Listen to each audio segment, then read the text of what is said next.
আশা করি সকলে ভালো আছেন। সুনির্দিষ্ট প্রতিকার আইনে যারা আইনজীবী হবেন, লিখিত পরীক্ষায় কোন বিষয়গুলো আসবে বা কী ধরনের প্রশ্ন হতে পারে সেই বিষয়গুলো আজকে আলোচনা করব। সমস্যাভিত্তিক প্রশ্নটা বেশি থাকবে আর বর্ণনামূলক প্রশ্নগুলো কম থাকবে। প্রতিটা সমস্যাভিত্তিক প্রশ্নে 10 নম্বর আর বর্ণনামূলক প্রশ্ন থাকবে 5 নম্বর। তা প্রশ্নগুলো যেভাবে হতে পারে আর কি, সেটা হচ্ছে যে বাদী এ বিবাদী বি সি ডি এবং ই বর্গাকার। বাদী এ বিবাদী বি সি ডি এবং ই বর্গাকার।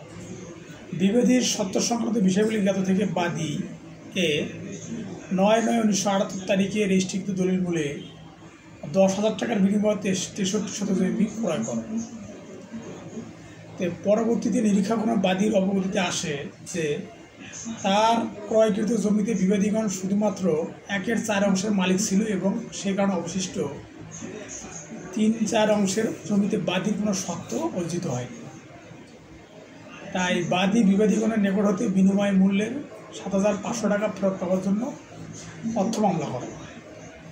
বিচারকালে এরূপ যুক্তি উপস্থাপিত হয় যে মামলাটি সুনির্দিষ্ট প্রতিকার আইন 1877-এর 25 ধারা বাড়িত এবং মূল মালিক এদেশ ছেড়ে ভারতে চলে যাবার কারণে বিবাদীগণের দখলীয় 3/4 অংশ জমি অর্পিত সম্পত্তিতে পরিণত হয়েছে, কিন্তু উক্তরূপ দাবির সমর্থনে কোনো সাক্ষ্য প্রমাণ উপস্থাপিত হয়নি। বাদী কি চুক্তিরোধের অজুহাতে বিনিময় মূল্য ফেরত পেতে পারে? তো এটা হচ্ছে প্রশ্ন যে দেওয়ার কথা ছিল 20 বিঘে, সেখানে দেওয়া হয়েছে 15 বিঘে। এই 5 বিঘে জমির টাকা সে ফেরত পেতে পারে কিনা, এটা সুনির্দিষ্ট প্রতিকার 1977-এর 38 ধারা বলা আছে যে রদকারী পক্ষের পক্ষ থেকে আদালত প্রয়োজনীয় ন্যায় বর্তার জন্য ক্ষতিপূরণ প্রদান করতে পারে। তাহলে যদি এই ধরনের প্রশ্ন হয় তাহলে আমরা এখানে নির্দ্বিধায় বলতে পারি যে সুনির্দিষ্ট প্রতিকার আইনে 38 ধারা অনুযায়ী মানে রদকারী অর্থাৎ চুক্তি কোনো পক্ষ তার ক্ষতিপূরণের জন্য সে পরবর্তীতে 38 ধারা অনুযায়ী মামলা করতে পারবে। আর দি স্পেসিফিক রিলিফ অ্যাক্ট 1877 এর অধীনে মঞ্জুরযোগ্য বিভিন্ন প্রকার সুনির্দিষ্ট প্রতিকার সংক্ষেপে বর্ণনা করবে। আমরা জানি যে মঞ্জুরযোগ্য যেগুলো সুনির্দিষ্ট প্রতিকার কথা বলা আছে সেটা বলা আছে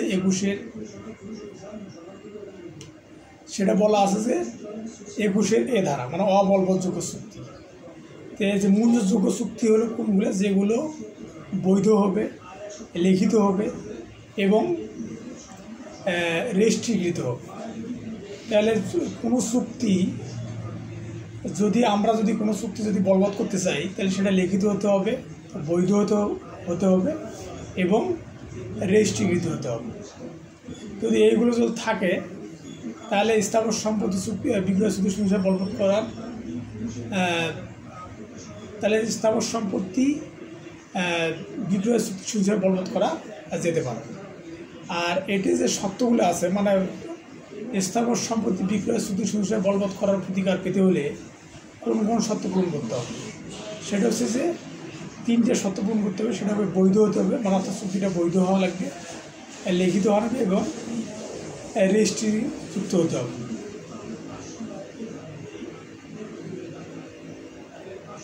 আর এটা আছে হলো আমাদের 21 ধারাতে, যে কোনগুলো বলবৎযোগ্য চুক্তি এবং কোন চুক্তিগুলো বলবৎ করা যায় সেটা আছে 21 ধারাতে। আর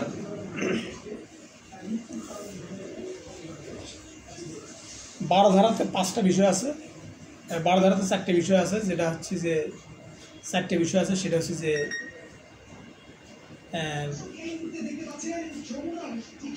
5 ধারায় আছে 5 প্রকার। সেটা হচ্ছে যে অর্পণের মাধ্যমে, আদেশের মাধ্যমে, বিরোধ দ্বারা বা ঘোষণা বা রিসিভার দ্বারা। তাহলে আমরা দেখি যে অর্পণ যেটা আছে 8 থেকে 11 ধারাতে, আদেশ যেটা আছে সেটা আছে যে 12 থেকে 30 এবং 31 থেকে 41 ধারা। আর বিরোধ দ্বারা হলো 6 ধারাতে আছে এবং 52 থেকে 57 ধারা। আর ঘোষণা আছে 42 থেকে 43 ধারা। আর রিসিভার আছে 44 ধারা। তাহলে আমরা যদি এগুলো যদি করি তাহলে আমরা দেখতে পারবো যে কোনগুলো চুক্তি বলবৎ করা যায়।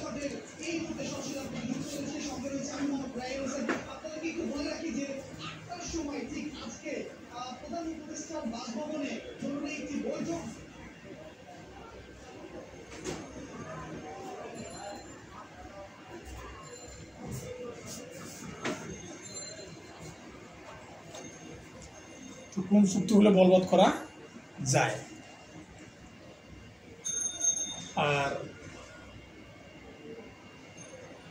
আর একটা প্রশ্ন আছে যে এ ধরনের মোকদ্দমায় কি সুনিষ্ঠ প্রতিকার বিকল্প হিসেবে প্রার্থনা করা যায়? এটা হচ্ছে প্রার্থনা করা যায় না। এটা 12 ধারায় বলা আছে যে ব্যতিক্রম না হলে কোনো প্রতিকার দেবে না। আর 3 খ নাম্বার যে প্রশ্নটা আছে সেটা হচ্ছে যে এক্স ও ওয়াই 3 মাসের মধ্যে একটা ব্যবসা করার লক্ষ্য অংশীদারিত্ব চুক্তিতে আবদ্ধ হয়। 3 মাস অতিক্রান্ত হওয়ার আগে ওয়াই অংশীদার হতে অনাগ্রহ প্রকাশ করে। চুক্তিটি অংশীদারিত্বর মেয়াদকাল সুনিশ্চিত উল্লেখ ছিল না। এক্স এর প্রার্থনার প্রেক্ষিতে ওয়াই এর বিরুদ্ধে চুক্তির সুনিশ্চিত বলবৎ করা যাবে কি? এটা হচ্ছে এক বাক্যের শেষ যে এটা চুক্তিটা বলবৎ করা যাবে না। কারণ হচ্ছে 21 ধারায় বলা আছে যে বাতিলযোগ্য, অর্থাৎ যেটা সময়ের একটা বিষয় বলা আছে, সেই চুক্তিগুলো সময়ের প্রেক্ষাপট বলা আছে, সেই চুক্তিগুলো বলবৎ করা যায় না এবং সেটা স্বাভাবিকভাবে সেই চুক্তিগুলো কী হয় বাতিলযোগ্য হয়। তাহলে 21 ধারা অনুযায়ী এটা হবে বাতিলযোগ্য, এই চুক্তিটি বলবৎ করা যাবে না। তারপর সুনিষ্ঠ সময়ের উল্লেখ থাকলে সেই চুক্তিটা বলবৎ করা সুনিষ্ঠ প্রতিকার আইন 1877 অনুযায়ী 21 ধারা অনুযায়ী সময়ের যদি কোনো উল্লেখ থাকে সেই চুক্তিটা বলবৎ করা যায় না। তো সুনিষ্ঠ প্রতিকার আইনের উদ্দেশ্য কী? সুনিষ্ঠ প্রতিকার আইনের উদ্দেশ্য হচ্ছে দেওয়ানি আইনে যেগুলো সুনিষ্ঠভাবে পাওয়ার যোগ্য বা দেওয়ানি আইনে যে বিষয়গুলো সুনিষ্ঠভাবে প্রতিকার দেওয়া সম্ভব, সেই আইনগুলোকে 5 ধারা অনুযায়ী, আমরা জানি যে 5 ধারায় 5টা বিষয় আছে যে 5 ভাবে সুনিষ্ঠ প্রতিকার দেওয়া হয়ে থাকে। সেই 5 ধারা অনুযায়ী সেই আইনগুলোকে কী করা বাস্তবায়ন করা হচ্ছে। দেওয়ানি 5 ধারা অনুযায়ী সুনিষ্ঠ প্রতিকার আইন দেওয়ানি আইনকে বাস্তবায়ন করা একটা হলো সুনিষ্ঠ প্রতিকার আইনের উদ্দেশ্য। সুনিষ্ঠ প্রতিকার আইনে কয়টি সীমাবদ্ধতা লিখবেন? আমরা জানি যে 12 ধারায় 5টি ক্ষেত্রে সুনিষ্ঠ প্রতিকার আইন দেওয়া যেতে পারে এবং এই যে 12 ধারা যে 5টি ক্ষেত্রে সুনিষ্ঠ প্রতিকার দেওয়া যেতে পারে, এটা হচ্ছে আদালতের বিবেচনামূলক ক্ষমতা। আমরা জানি যে সুনিষ্ঠ প্রতিকার আইনের 8 ও 9 ধারা ব্যতীত বাকি যে ধারাগুলো আছে সেগুলো হচ্ছে আদালতের বিবেচনামূলক ক্ষমতা। তো এই জন্য দণ্ডমূলক আইন কার্যকর করার সুনিষ্ঠ প্রতিকার আইনের প্রয়োগ আছে কি? আমরা জানি যে এটা প্রয়োগ করা দণ্ডমূলক আইন কার্যকর করার জন্য সুনিষ্ঠ প্রতিকার আইনে কোনো প্রতিকার নাই। আমরা জানি যে 7 ধারা সুনিষ্ঠ প্রতিকার আইনের 7 ধারা অনুযায়ী দণ্ডমূলক আইন কার্যকর করার জন্য সুনিষ্ঠ প্রতিকার প্রদান করা যায় না। আর একটা প্রশ্ন হচ্ছে যে এক ব্যক্তি আপনার নিকট এসে জানায় যে তাকে তার সম্পত্তিকে বেদখল করা হয়েছে এবং সে উক্ত সম্পত্তি পুনরুদ্ধার করতে চায়। আপনি সুনিষ্ঠ প্রতিকার আইন 1877-এর 9 ধারা মোতাবেক উক্ত সম্পত্তি দখল পুনরুদ্ধারের জন্য মামলা দায়েরের সিদ্ধান্ত নিলেন। আপনি তার কাছ থেকে কী কী বিষয় জেনে নেবেন আপনার রাজিতে অন্তর্ভুক্ত করবেন। তো উপযুক্ত মোকদ্দমা বিবাদী তার লিখিত বর্ণনায় উল্লেখ করে যে বিরোধের সঙ্গে তার সত্য রয়েছে, কারণ তিনি উক্ত সম্পত্তি প্রকৃত মালিকের নিকট ক্রয় করেছেন। বিবাদের এই যুক্তি আপনি কীভাবে মূল্যায়ন করবেন? তাহলে আপনি আপনার 9 ধারা মোতাবেক উক্ত সম্পত্তি দখল পুনরুদ্ধারের জন্য মামলা দায়েরের সিদ্ধান্ত নিলেন। তাহলে এখন যদি মামলা দায়েরের 9 ধারা অনুযায়ী যদি মামলা দায়েরের সিদ্ধান্ত আপনি নেন, তাহলে আপনি সেই বাদীর কাছ থেকে কী কী বিষয় জানবেন? সেটা হলো মূল বিষয়। আপনি প্রথমে জানবেন যে ওই জমিতে তার সত্য আছে কি না, এটা হলো 1 নাম্বার। আর 2 নাম্বার জানবেন যে 6 মাসের মধ্যে বেদখল হয়েছে কিনা। মানে যদি 9 ধারায় যদি কেউ সুবিধা পেতে চায় তাহলে প্রথমে জিজ্ঞেস করতে হবে যে ওই জমিতে তার সত্ত্ব আছে কিনা, বা 6 মাসের মধ্যে বেদখল হয়েছে কিনা, বা বেআইনিভাবে তাকে বেদখল করা হয়েছে কিনা। আর 4 নম্বর হচ্ছে কতদিন যাবৎ ওই জমিটার দখলে ছিলেন। আর 5 নম্বর হচ্ছে যে বিবাদী সত্ত্ব আছে কিনা তা আপনার কাছে জেনে নিতে হবে। অর্থাৎ 5টা বিষয় আপনি জানবেন স্ট্রংলিভাবে, যে আপনাকে জমি থেকে যে বেদখল করলো সেই বেদখল হওয়ার জন্যে আপনি বলেন এখন যে আপনাতে ওই সম্পত্তিতে আপনার সত্ত্ব আছে কিনা, বা 6 মাসের মধ্যে বেদখল হয়েছে কিনা, অর্থাৎ আপনার বেদখল হওয়ার পর্যন্ত 6 মাস সময় পার হয়েছে কিনা, আবার বেআইনিভাবে আপনাকে বেদখল করেছে কিনা, আর কতদিন যাবত আপনি দখলে ছিলেন, আর বিবাদী সত্ত্ব আছে কিনা। এই বিষয়গুলো জেনে আপনাকে কী করতে হবে, মোকদ্দমা দায়েরের সিদ্ধান্ত নিতে হবে। এখন 5 নম্বর প্রশ্নটা হচ্ছে যে দখল উদ্ধারের সময় বিবাদী কর্তৃক নির্মিত স্থাপনা ও বাড়িঘর ভাঙা যাবে কি। আমরা নিঃসন্দেহে বলতে পারি যে দখল উদ্ধারের সময় বিবাদী কর্তৃক নির্মিত স্থাপনা বাড়ি ভাঙা যাবে না। আদালত সুনিষ্ঠ প্রতিকার আইনের অধীন 8 ও 9 ধারা মামলা বিচারের ক্ষেত্রে একত্র করতে পারবে কি। তাই আমরা জানি যে 8 ধারায় আছে সত্ত্বসহ দখল পুনরুদ্ধারের মামলা, সুনিষ্ঠ প্রতিকার আইনে 8 ধারায় আছে সত্ত্বসহ দখল পুনরুদ্ধারের মামলা। আর 9 ধারায় আছে যদি বেআইনিভাবে কেউ বেদখল হয়, বা বেআইনিভাবে যদি কাউকে জোরপূর্বক কারো জমি দখল করে, তাহলে সে 6 মাসের মধ্যে মামলা করতে পারবে 9 ধারা অনুযায়ী। তবে এখানে একটা বলার বিষয় হচ্ছে, সেটা হচ্ছে যে যদি সরকার যদি কাউকে বেআইনিভাবে বেদখল করে তাহলে সরকারের বিরুদ্ধে মামলা করা যাবে না।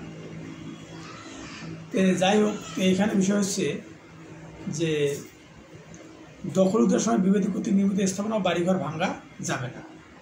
আর 8 ও 9 ধারার মামলা একসাথে চলতে পারে না, কারণ 8 ধারায় মামলা করা হয় সত্ত্ব এবং দখল পুনরুদ্ধারের মামলা, এবং সাথে সাথে ঘোষণামূলক মামলা সংযুক্ত করা হয়। পাশাপাশি 9 ধারায় মামলা করা হয় শুধুমাত্র দখল উদ্ধারের জন্যে, যেখানে যদি কেউ বেআইনিভাবে বেদখল হয় তাহলে সে দখল উদ্ধারের জন্য মামলা করতে পারবে 9 ধারা অনুযায়ী, এবং সেটা অ্যাড ভ্যালিডাম কোর্ট ফি অর্ধেক দিয়ে। আর একটা প্রশ্ন হচ্ছে যে জনাব আবুল ফৌজদারি কার্যবিধি ধারা 145-এর মাধ্যমে জনাব তুহিনকে দখলচ্যুত করেন। তো জনাব তুহিন এর সম্পর্কে 9 ধারায় মামলা ব্যাপারে আপনার কাছে আইনি পরামর্শ নিতে এলে আপনি তাকে কি পরামর্শ দেবেন? তাহলে বাবুল নামে একজন ব্যক্তিকে 145 ধারার মাধ্যমে জনাব তুহিনকে দখলচ্যুত করেন। তাহলে 145 ধারায় দখলচ্যুত করা মানে হলো ফৌজদারি কার্যবিধি 140 ধারায় কী করা আছে, 140 ধারায় যদি কোনো জায়গায় যদি বিশৃঙ্খলা সৃষ্টির সম্ভাবনা থাকে বা জনশান্তি ভঙ্গের বিষয় থাকে, তাহলে সেটা 140 ধারা জারি করা, অর্থাৎ যেটাকে আমরা বলি কি যে কারফিউ জারি করা। যদি কোনো জায়গায় জনশৃঙ্খলা শান্তি ভঙ্গের আশঙ্কা থাকে বা জনশান্তি বিনষ্ট হওয়ার কারণ থাকে, তাহলে সেটাই ম্যাজিস্ট্রেট নির্বাহী ম্যাজিস্ট্রেট পদাধিকার বলে ফৌজদারি কার্যবিধি 140 ধারা অনুযায়ী কারফিউ জারি করে। আর জমি জমা সংক্রান্ত যদি কোনো জলাশয় জমি বিষয়ে যদি কোনো বিরোধ হওয়ার সম্ভাবনা থাকে, তাহলে সেক্ষেত্রে ফৌজদারি কার্যবিধি 145 ধারা অনুযায়ী ওখানেও কারফিউ জারি করা হয়। অর্থাৎ 145 ধারা হলো জমি জমা সংক্রান্ত যদি বিষয়ে যদি কোনো বিশৃঙ্খলা সৃষ্টি হয়, জনশান্তি ভঙ্গ হয়, সেক্ষেত্রে 145 ধারা মানে জমি জমা সংক্রান্ত বিষয়ে 145 ধারা। আর যদি জনগণের শান্তি, যে কোনো রাস্তা, তারপর সে বাজার, বিভিন্ন খোলামেলা জায়গায় যদি শান্তি শৃঙ্খলা ভঙ্গের আশঙ্কা থাকে, তখন ফৌজদারি কার্যবিধি বিষয়ে 140 ধারা অনুযায়ী কী করে, সেটা 140 ধারা বা কারফিউ জারি করে। তাহলে এখন জনাব তুহিন এর সম্পর্কে 9 ধারায় মামলার ব্যাপারে আপনার কাছে আইনি পরামর্শ দিলে আপনি তাকে কী পরামর্শ দেবেন? তাহলে যদি 145 ধারা যদি এখানে যদি জারি করে যদি তাকে দখলচ্যুত করা হয়, তাহলে অবশ্যই এই 145 ধারার আদেশের বিরুদ্ধে তিনি দায়রা জজে মানে 439-এর এই ধারা অনুযায়ী দায়রা জজে কী করতে পারবে, রিভিশন করতে পারবে। তাহলে আমি জনাব তুহিনকে পরামর্শ দিব যে আপনি এই আদেশের বিরুদ্ধে অর্থাৎ নির্বাহী ম্যাজিস্ট্রেট যে আদেশ দিয়েছে সেই আদেশের বিরুদ্ধে আপনি দায়রা জজে রিভিশন দায়ের করতে পারেন। বাদী বিবাদী দ্বারা মামলার সম্পত্তিতে দখলচ্যুত হয়ে সুনির্দিষ্ট প্রতিকার আইন ৯ ধারা অনুসারে দখল উদ্ধারের জন্য একটি মামলা দায়ের করে, কিন্তু বিবাদী পক্ষ পরবর্তী একই জমির সত্ত্বে মামলা দায়েরের মাধ্যমে দেওয়ানি কাজবিধি আইনের ধারা 10 অনুসারে পূর্ববর্তী মামলাটি স্থগিত রাখার জন্য প্রার্থনা করে। এর ফলাফল কী হতে পারে? তাহলে বাদী বিবাদী দ্বারা মামলার সম্পত্তিতে দখলচ্যুত হয়ে সুনির্দিষ্ট প্রতিকার আইনের 9 ধারা অনুসারে দখল উদ্ধারের জন্য একটি মামলা দায়ের করে, কিন্তু বিবাদী পক্ষ পরবর্তী একই জমির সত্ত্বে মামলা দায়েরের মাধ্যমে দেওয়ানি কাজবিধি আইনের ধারা 10 অনুসারে পূর্ববর্তী মামলাটি স্থগিত রাখার জন্য প্রার্থনা করে। এর ফলাফল কী হতে পারে? 10 ধারা পূর্ববর্তী মামলাটি স্থগিত রাখার প্রার্থনা গ্রহণযোগ্য নয়। 10 ধারায় দেওয়ানি কার্যবিধি 10 ধারাতে বলা আছে স্টপ সুট, তার মানে মামলা স্থগিত রাখা। তাহলে যদি সুনির্দিষ্ট প্রতিকার আইনের 9 ধারা অনুযায়ী যদি কোনো ব্যক্তি যদি দখলচ্যুত হয় এবং মামলা দায়ের করে, বিবাদী পক্ষ পরবর্তীতে 10 ধারা অনুযায়ী মামলাটি স্থগিত রাখার প্রার্থনা করলে এটা গ্রহণযোগ্য হবে না। কেননা 10 ধারায় প্রথম মামলাটি চলমান থাকে, পরবর্তী মামলাটি স্থগিত রাখা হয়। তাই 10 ধারা অনুসারে পূর্ববর্তী মামলাটি স্থগিত রাখার আবেদন মঞ্জুর হবে না। তার মানে 10 ধারার উদ্দেশ্য প্রধান লক্ষ্য হচ্ছে যদি একই বিষয়ে একই বিচার্য বিষয় হয়, একই বাদী বিবাদী হয়, একই সময়ে 2 জায়গায় মামলা পরিচালিত হয়, তাহলে আগের মামলাটা পরিচালিত হবে এবং পরবর্তী যে মামলাটা হবে সেটা কি হবে, সেটা স্থগিত থাকবে। তাহলে যেহেতু এখানে দেখা যাচ্ছে যে বিবাদী পক্ষ তার পরবর্তীতে একই জমির সত্ত্বে মামলা দায়েরের মাধ্যমে দেওয়ানি কাজবিধি আইনের 10 ধারা অনুসারে পূর্ববর্তী মামলাটি স্থগিত রাখার জন্য প্রার্থনা করে, তাহলে একই বিচার্য বিষয় একই জমি একই সত্ত্বে মামলা যেহেতু এটা, সেই জন্য 10 ধারা অনুযায়ী পরবর্তী মামলাটি স্থগিতের যে আবেদন করবে বা মঞ্জুর করার জন্য যে স্থগিত রাখার জন্য যে আবেদন করবে সেটা আদালত কী করবে? আদালত সেটা মঞ্জুর করবে না। আদালত 6 নম্বর প্রশ্নটা যেটা আছে সেটা হচ্ছে যে AX একটি বুডেক হাউসের মালিক, যিনি আসন্ন সি উপলক্ষে জেডের সাথে নির্ধারিত সময়ের মধ্যে সরবরাহ চুক্তি করেন। জেড চুক্তি ভঙ্গ করলে এক্সের উপযুক্ত প্রতিকারী। এটা সহজ কথা হচ্ছে যে একটা ঈদ উপলক্ষে আপনি একজনকে বললেন যে ভাই সামনে ঈদ আছে, এই ঈদ উপলক্ষে আপনি কিছু পোশাক আমাকে দেবেন। এই প্রেক্ষিতে আপনি একটা চুক্তি করলেন। এখন এই চুক্তিটা আপনি বললেন যে সামনে ঈদ উপলক্ষে আপনি আমাকে কিছু পোশাক দেবেন, মানে এই পোশাক দেওয়ার চুক্তি হলো। এখন চুক্তিটা হওয়ার পর মানে যত এই চুক্তিটা সম্পাদন করার সুযোগ আসতেছে কিন্তু ততদিন সে পিছিয়ে যাচ্ছে, অর্থাৎ পোশাক দিতে গড়িমসি করতেছে অথবা পোশাক আপনাকে দিচ্ছে না। তো সেক্ষেত্রে সুনির্দিষ্ট প্রতিকার আইনে 877 আপনি কী ধরনের প্রতিকার পেতে পারেন, এটা হলো মূল আলোচনা। তো বিষয় হলো যে আসন্ন ঈদ উপলক্ষে আপনি তার কাছে বাড়তি কিছু পোশাক সে চুক্তি করছেন। এখন ঈদ আসতেছে আর পোশাক দিতে গড়িমসি করতেছে, তার মানে ও পোশাক দিচ্ছে না। সেক্ষেত্রে আপনি 19 ধারা অনুযায়ী অর্থাৎ সুনির্দিষ্ট প্রতিকার আইন 877 19 ধারা অনুযায়ী আপনি ক্ষতিপূরণ পাওয়ার যোগ্য, অর্থাৎ আদালত আপনাকে ক্ষতিপূরণ নিয়ে দিব। কারণ এই যে বাড়তি পোশাকটা বিক্রি করে আপনার যে লাভ হতো ঈদ উপলক্ষে, সেই লাভটা থেকে আপনি বঞ্চিত হচ্ছেন। যেহেতু এটা একটা চুক্তি হয়েছে, এই জন্যে আপনাকে আদালত করবে কি, যে ক্ষতিটা আপনার হয়েছে সেই ক্ষতিটা নিয়ে দেওয়ার জন্য চেষ্টা করবে। সেটা হচ্ছে সুনির্দিষ্ট প্রতিকার আইন 877 19 ধারা অনুযায়ী। এর 6 নম্বরের বি নম্বর প্রশ্ন, AX ও Y এর মধ্যে এখনও যদি বিক্রয় চুক্তি হয়, মানে আপনি হচ্ছেন আলম, আপনি মন্টুর কাছে এখনও জমি বিক্রয় চুক্তি করেন যে ভাই মন্টু আপনার এখনও জমি দিবে, মানে 1 বিঘা জমি দিবে। পরবর্তীতে আলম চুক্তি পালনে অসম্মত জ্ঞাপন করে, অর্থাৎ পরে আপনি কন যে মানে মন্টুর সাথে চুক্তি করছেন জমি 1 বিঘা কিনবেন, কিন্তু পরে দেখা গেল আপনি জমি কিনতে রাজি না। তো সুনির্দিষ্ট কাজের সম্পাদনের সুনির্দিষ্ট প্রতিকার আইনে এই মামলা করতে পারবে কি না, বা যদি মামলা করে তাহলে কী প্রতিকার পাবে। তাহলে আমরা জানি যে যদি এখানে দুটো বিষয় আছে, সেটা হচ্ছে যে আপনি আলম মন্টুর জমি নেওয়ার জন্য 1 বিঘা জমি নেওয়ার জন্য চুক্তি করছেন। এখন পরে আপনি বলতেছেন যে না, আমি মন্টুরা সেই জমিটা নিব না। তাহলে এখানে বলা আছে যে সুনিষ্ঠ প্রতিকার আইনের 1877 21 এই ধারা অনুযায়ী অনিবন্ধিত বিক্রয় চুক্তি সুনিষ্ঠভাবে কার্যকর করা যায় না। তার মানে যে আপনি যে তার সাথে জমি নেওয়ার যে চুক্তিটা করছেন, যদি এটা রেজিস্ট্রিকৃত হয়, মানে এই চুক্তিটা যদি রেজিস্ট্রিকৃত হয় তাহলে আপনার জমি নিতে বাধ্য। আর যদি রেজিস্ট্রিকৃত না হয় তাহলে আপনি সুনিষ্ঠ প্রতিকার আইনে 21 এই ধারা অনুযায়ী তাহলে এই চুক্তিটা বাতিল হবে, অর্থাৎ এই চুক্তিটা বলবৎ করা যাবে না। এটার কারণ হচ্ছে যে যদি কোনো নিবন্ধিত বা রেজিস্ট্রিকৃত যদি কোনো চুক্তি করেন তাহলে অবশ্যই মন্টুর জমি আপনাকে নিতে হবে। যেহেতু আপনি রেজিস্ট্রি করেন নাই, সেই জন্যে এই জমিটা না নিলেও আপনার কোনো সমস্যা নাই, বা এই ক্ষেত্রে মন্টু কোনো ধরনের দাবি বা কোনো কিছু প্রয়োগ করতে পারবে না। এবার একটা বিষয় হলো, কে দলিল সংশোধনে মামলা করতে পারে। মানে একটা দলিল হচ্ছে, সেই দলিলটা কী হয়েছে, ভুল হয়েছে। তাহলে এখন প্রশ্ন হচ্ছে যে কে দলিল সংশোধন করতে পারে। তো দলিল সংশোধন করতে পারে দলিলের যারা পক্ষ থাকে, দলিলের পক্ষ যারা থাকে তারা দলিল সংশোধন করতে পারে। যেমন দলিলের প্রথম পক্ষ, দ্বিতীয় পক্ষ, আর তৃতীয় পক্ষও থাকতে পারে। কিভাবে? সেটা হচ্ছে যে যেমন ধরেন যে আপনার বাড়ির পাশে আমার জমি,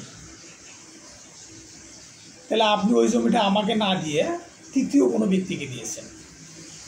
ওই জমিটা না থাকার কারণে আমার বের হতে বা আমার চলাচল করতে সমস্যা হয় বা আমার বিভিন্ন সমস্যা আছে। তাহলে সেক্ষেত্রে আমি এই দলিলটা বাতিলের জন্য বা দলিলটা সংশোধনের জন্যে আমি কিন্তু তৃতীয় পক্ষ হিসেবে দলিল সংশোধনের জন্য আবেদন করতে পারবো। এটা হচ্ছে সুনিষ্ঠ প্রতিকার আইন 1877 31 ধারা অনুযায়ী। তার মানে তৃতীয় পক্ষ দলিল সংশোধনের জন্য আবেদন করতে পারবে যদি যে জমিটা বিক্রি হবে, যদি ওই জমিতে তার স্বার্থ বা তার যদি কোনো সম্পৃক্ততা পায়, তখন আদালত কী করবে যে তার আসলে সে যে দাবিটা করছে যে তার জমির পাশেই ওই জমিটা, তাহলে তৃতীয় পক্ষ হিসেবে আপনি তখন সংশোধনে আবেদন করতে পারবেন। এটা হচ্ছে সুনিষ্ঠ প্রতিকার আইন 1877 31 ধারা অনুযায়ী। আর নির্ধারিত সময়ের মধ্যে চুক্তির সংশোধনে মামলা করতে না পারলে কি প্রতিকার আছে? মানে নির্ধারিত সময়ের মধ্যেই যদি মামলা করতে না পারেন তো প্রতিকার আছে কি না, দলিল সংশোধনের প্রতিকার ঘোষণা করলে মামলা মঞ্জুর করা যায় কি না।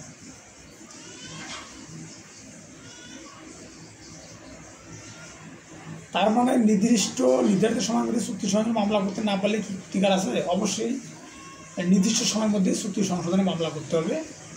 আর দলিল সংশোধনের প্রতিকার ঘোষণামূলক মামলা মঞ্জুর করা যায় কিনা। আমরা জানি যে সুনিষ্ঠ প্রতিকার আইন 1877 42 ধারাতে ঘোষণামূলক মামলা করার কথা বলা আছে। ঘোষণামূলক মামলা যখন আপনি করবেন তখন আপনাকে ঘোষণামূলক প্রতিকারের সাথে সাথে যে আনুষঙ্গিক প্রতিকারগুলো আছে সেগুলো আপনাকে চাইতে হবে। আনুষঙ্গিক প্রতিকার কি? যে এই জমিটা পাশাপাশি আপনি একটা জমি কিনছেন, এই জমিটার পাশাপাশি আপনার একটা রাস্তা দিতে হবে। এই রাস্তাটা আপনাকে ঘোষণামূলক অর্থাৎ সুনিষ্ঠ প্রতিকার আইনে 42 ধারা অনুযায়ী আপনাকে এই রাস্তাটাও আপনাকে চাইতে হবে। তখন 42 ধারা অনুযায়ী যে ঘোষণামূলক মামলা এবং আনুষঙ্গিক প্রতিকারগুলো তখন আপনাকে আদালত তার বিবেচনাধীন ক্ষমতা যদি দেওয়ার যোগ্য হয় তখন আপনাকে সেই বিষয়গুলো দিয়ে দেবে। এখন বিষয় হলো যে সংশোধিত দলিল কি সুনিষ্ঠভাবে কার্যকর করা যাবে? যখন দলিল সংশোধন হবে সেটা তো 100% কার্যকর হবে।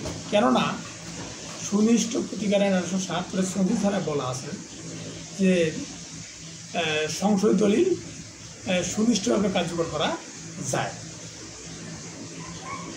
একটা কমলা দলিল, এই জমি পরিমাণ লেখা ছিল 35%, কিন্তু প্রকৃত বিক্রয় বা মূল্য পরিশোধ হয় 45%। তে এই কমলা দলিলের মালিকের আইনজীবী হিসেবে আপনি কী তাকে পরামর্শ দেবেন?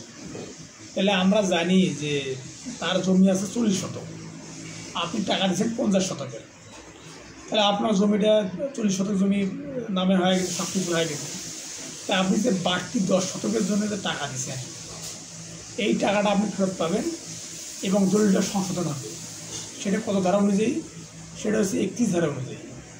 আর যদি আপনি এটা যদি সংশোধন আপনি চূড়ান্তভাবে করতে চান, তাহলে সংশোধনের নীতি হচ্ছে সুনির্দিষ্ট প্রতিকার আইন 1877 36 ধারা অনুযায়ী। অর্থাৎ 36 ধারা অনুযায়ী আপনি কি সংশোধনের যে মূল নীতিগুলো আছে সেটা যদি মামলা করেন, তাহলে আপনি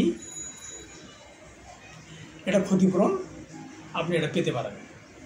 এখন 8 নম্বর প্রশ্ন হচ্ছে যে সুনির্দিষ্ট প্রতিকার আইন 1877-এর 42 ধারা অনুযায়ী নেতিবাচক ঘোষণা প্রার্থনা করা যায় কি? উদাহরণসহ আলোচনা করুন। তাহলে ঘোষণামূলক মোকদ্দমা নেতিবাচক চাওয়া যায় কি না? এটা অবশ্যই চাওয়া যায়। কারণ কিভাবে চাওয়া যায়? সেটা হচ্ছে যে আপনি একটা জমির একটা মালিক। এখন আপনার জমির উপর দিয়ে কোনো ব্যক্তি 30 বছর থেকে হাঁটাচলা বা 20 বছর থেকে হাঁটাচলা করতেছে।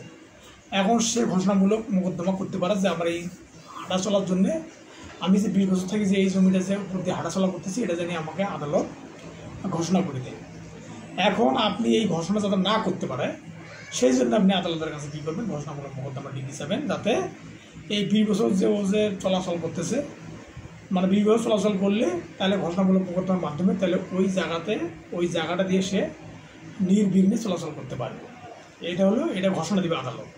এই ঘোষণা সে মামলা করার আগে যদি আপনি মামলা করেন, তাহলে সেই ঘোষণাটা দিতে বা ঘোষণাটা দেওয়ার জন্য আর মামলা করতে পারবে না। এখন বিষয় হলো যে একজন মহিলা সংশ্লিষ্ট ব্যাংকে তার যে অর্থ রয়েছে, উক্ত অর্থের সম্পূর্ণ দাবিদার সে। এই মর্মে ঘোষণা চেয়ে আদালত তার স্বামী ও ব্যাংকের বিরুদ্ধে মামলা করলো। উক্ত মামলা চলবে কি? অবশ্যই চলবে। কারণ স্ত্রী টাকা রাখছে, স্বামী যাতে দাবি করতে না পারে, মানে স্ত্রী ব্যাংকে টাকা রাখছে যেন স্বামী দাবি করতে না পারে, এই জন্য সে ঘোষণামূলক মামলা দায়ের করতে চায়। এবং ঘোষণামূলক মামলা সে ঘোষণা করতে চায় যে জানি স্ত্রীর টাকা জানি স্বামী দাবি করতে না পারে। তাহলে এটা হচ্ছে নেতিবাচক ঘোষণামূলক মামলা। একটা প্রশ্ন হচ্ছে যে মানে অর্থাৎ আবুল বারিকদারের সত্ত্ব অস্বীকার পূর্বক বারিকদারকে 1 খণ্ড জমি থেকে বেদখল করে। তাহলে বিষয়টা হচ্ছে যে আবুল নামে এক ব্যক্তি বারিকদার নামের এক ব্যক্তির সত্ত্ব অস্বীকার পূর্বক বারিকদারকে 1 খণ্ড জমি থেকে, মানে অর্থাৎ একটা নির্দিষ্ট জমি থেকে বেদখল করে। তো বারিকদার সংবদ্ধ হয়ে উক্ত সম্পত্তি তার সত্ত্ব আছে মর্মে ঘোষণা পাওয়ার জন্য মামলা করে। তাহলে সুনির্দিষ্ট প্রতিকার আইনের সংশোধন ধারায় উদ্ধৃতি দিয়ে উক্ত মামলার আইনগত পরিণতি কী হতে পারে? তাই আমরা জানি যে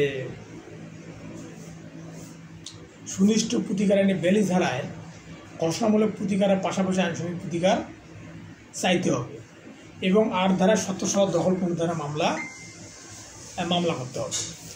তাহলে যদি আবুল বিয়ের সত্ত্ব অস্বীকার পূর্বক বিকে 1 খণ্ড জমি থেকে বেদখল করে, তাহলে আবুল যদি বেদখল করে বারিকদারকে, তাহলে বারিকদার 8 ও 42 ধারা অনুযায়ী এবং 42 ধারার ঘোষণামূলক প্রতিকারের আনুষঙ্গিক প্রতিকার সে অর্থাৎ দখল পুনরুদ্ধারের বিষয়টা বিবেচনা করে তাকে কী করতে হবে? মামলা দায়ের করতে হবে।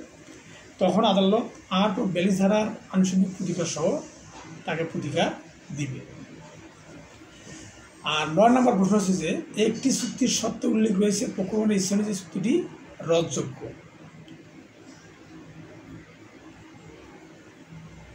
মানে একটা চুক্তির সত্ত্বে উল্লেখ রয়েছে, মানে আপনি একটা চুক্তি করছেন, সেখানে উল্লেখ করা আছে যে চুক্তিটা যে কোনো সময় বাতিল করা যাবে। তো এই চুক্তি ভঙ্গ নিরোধের জন্য নিষেধাজ্ঞা মঞ্জুর করা যাবে কি?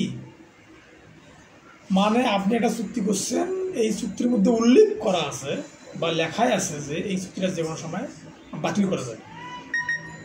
তো এই ধরনের চুক্তির জন্য নিষেধাজ্ঞা মঞ্জুর করা যাবে কি? এটা অবশ্যই যাবে না। কারণ সুনির্দিষ্ট প্রতিকার আইনের 1877-এর 56 ধারা অনুযায়ী পক্ষগণের ইচ্ছা অনুযায়ী মানে বাতিলযোগ্য চুক্তি ভঙ্গ নিরোধের জন্য নিষেধাজ্ঞা মঞ্জুর হবে না। তার মানে ওখানে চুক্তির মধ্যে স্পষ্ট করে বলা আছে যে এই চুক্তিটা যে কোনো সময় বাতিল হতে পারে, তাহলে এই চুক্তির জন্য নিষেধাজ্ঞামূলক হবে এটা কোনো সময় প্রত্যাশা করা যাবে না। আর একটা বিষয় হচ্ছে যে মানে এ একজন আইনজীবী হিসেবে তার মক্কেল সির দলিল সম্পর্কে জ্ঞাত, মানে আবুল একজন আইনজীবী হিসেবে তার মক্কেল কলিম, সিতে ধরেন কমলার কিছু দলিল সম্পর্কে জ্ঞাত আছে, তার সে জানে যে সির কী কী দলিল আছে। তো এ দলিলে মানে অর্থাৎ আবুল দলিল বিষয়বস্তু একজন মানে অন্য জনের কাছে প্রকাশ করে দেওয়ার জন্য কি করে, কমলাকে হুমকি দেয়। তো কমলার প্রতিকার কী, মানে আপনি উকিলের কাছে শেয়ার করছেন যে আমার এই দলিলটা আছে, অমুক জায়গায় আমার জমি আছে, অমুক জায়গায় আমার এটা আছে ওটা আছে, এটা শেয়ার করছেন। এখন উকিল আপনার কাছে সুযোগ নিচ্ছে যে তোমার কাছে অমুক জায়গায় অমুক আছে, অমুক জায়গায় অমুক আছে, যদি তুমি আমাকে যদি কিছু অর্থ না দাও, টাকা পয়সা যদি আমাকে না দাও, তাহলে আমি আরেকজনকে বলে দেবো। উকিল আপনাকে এইভাবে হুমকি দিচ্ছে। তাহলে এই ধরনের হুমকি যদি উকিল আপনাকে দেয়, তাহলে আপনার করণীয় কী? মানে আপনি উকিলের কাছে যান, আমরা জানি যে উকিল এবং ডাক্তারের কাছে সব কিছু সত্য কথা বলতে হয়, তাহলে আপনি সহজ সরল মনে উকিলের কাছে আপনার কোথায় কী আছে না আছে আপনি সব কিছু বলে দিচ্ছেন। এখন সব কিছু বলে দিচ্ছেন, এখন উকিল আপনাকে হুমকি দিচ্ছেন যদি তুমি আমাকে টাকা পয়সা না দাও বা আমার কাছে মামলা না করো, তাহলে তোমার যে এই যে সম্পত্তিগুলো আছে, অমুক জায়গায় অমুক আছে তমুক আছে, এটা আমি অন্যজনের কাছে বলে দেবো, এই ধরনের হুমকি দিচ্ছে। যদি এই ধরনের কোনো হুমকি দেয়, তাহলে আপনার করণীয় কী? তাহলে আপনি কী করবেন? তাহলে এখানে আপনার করণীয় হচ্ছে যে মানে চিরস্থায়ী নিষেধাজ্ঞার মাধ্যমে প্রতিকার পেতে পারেন। তার মানে আপনাকে সুনিষ্ঠ প্রতিকার আইনের 154 ধারা অনুযায়ী, সুনিষ্ঠ প্রতিকার আইন 177 ধারা অনুযায়ী চিরস্থায়ী নিষেধাজ্ঞা মামলা দায়ের করতে পারেন। কারণ আপনি উকিলকে চিরতরে, অর্থাৎ উকিল যাতে এই সম্পর্কে কোনো কথা না বলে সেই জন্য আপনি আদালত থেকে একটা আদেশ জারি করে নেবেন, যেটা চিরস্থায়ী নিষেধাজ্ঞা। অর্থাৎ আপনার বিষয়ে যে আপনি যে উকিলকে বলছেন এই বিষয়টা যাতে কোনোদিন সে প্রকাশ না করে, সেই জন্য একটা আদালত কী করবে, আপনাকে আদালত সুনিষ্ঠ প্রতিকার আইন 177 ধারা অনুযায়ী চিরস্থায়ী নিষেধাজ্ঞার আদেশ দেবে যে আপনি উকিল, আপনি কোনো সময় চিরতরে আপনার জীবদশায় আপনি কোনোদিন ওই লোকের এই গোপন তথ্য আপনি কোথাও প্রকাশ করতে পারবেন না। সেই জন্য আপনাকে কী করবে, 16 ধারা অনুযায়ী, দেওয়ানি কার্যবিধি 16 ধারা অনুযায়ী আপনাকে আদালত একটা ডিগ্রি দিবে, যে ডিগ্রি হচ্ছে যে কোনো সময় ওই উকিল আপনার এই গোপন তথ্য কারো কাছে আর প্রকাশ করতে পারবে না এবং আপনাকে আর ব্ল্যাকমেল করতে পারবে না। তাহলে আপনি কোনো ধারা মামলা করবেন, সেটা হচ্ছে সুনিষ্ঠ প্রতিকার আইনের 16 ধারা অনুযায়ী।